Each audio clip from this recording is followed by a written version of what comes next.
So it sounds to me like you're looking at potentially leasing a vehicle. So before I advise anyone on whether they should lease or whether they should finance, what I like to do is compare leasing and finance. Okay. I also like to add in some stuff with cash as well. So let me go ahead and do that for you, and then that way you can make an informed decision.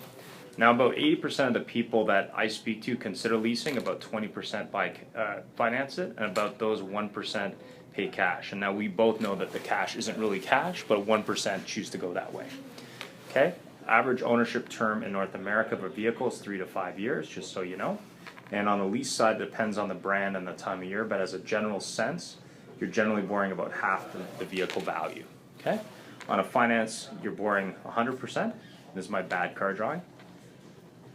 So here you're doing 50% of the vehicle, plus taxes on a monthly payment, plus interest. Okay, here you're doing 100% of the vehicle, plus taxes up front, plus interest. Okay, so this is your finance, and this is your lease. Now there's a famous guy out of the US, Benjamin Franklin, and what he liked to do is compare when he's making a big decision, the pros and cons, and whatever had the most pros, he'd go that way. Fair enough? Mm-hmm.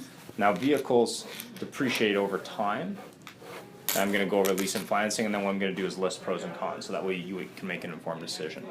So here's your American vehicles. The import vehicles. Here's your American vehicles. Here's high-end vehicles. Okay. Generally, finance terms are 60 months. Lease terms in Canada are generally 48 months.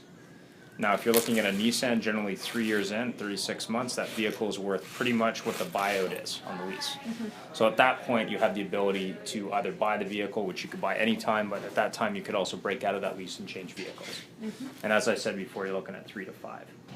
So let's talk about the pros and the cons. Now, obviously, the cons here are going to be the pros here. The cons there will be the pros over here.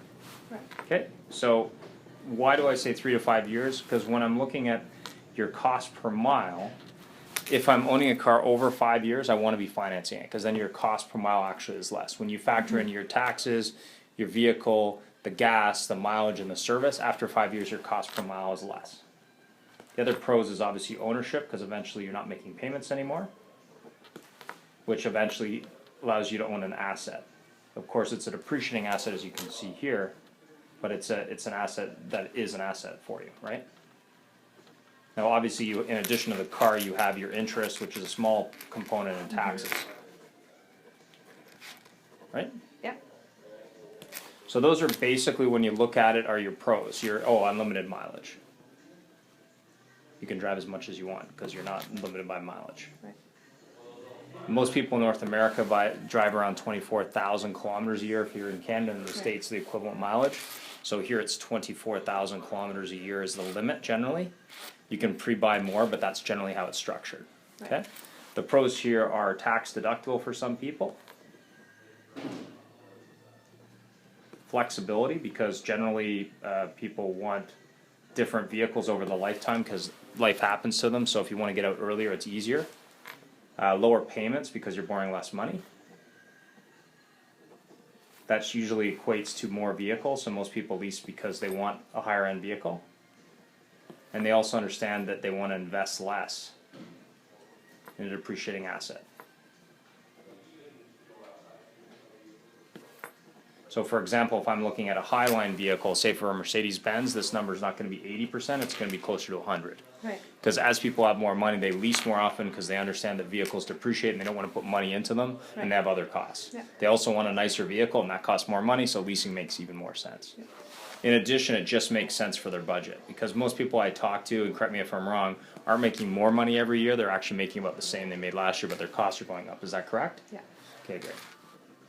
Now the downside, so the cons, are obviously you'd have to pay the remaining balance plus taxes in order to own it, which is also true here because you're making payments, but it's structured that way. And the government, unfortunately, doesn't forget the remaining taxes. You also have limited mileage, unless you wanted to pre-buy that extra mileage. Right. And if you kept that vehicle over 5 years, your cost per mile would be more. If you're not like the average person in North America doing this, Right. if you kept it 5+. How do I know that? Well, my uncle happens to be a tax lawyer, and he spends all this time doing comparisons, and he's very into this stuff, so he's actually done the math. So the cons here are obviously less vehicle, new car less often, higher payment,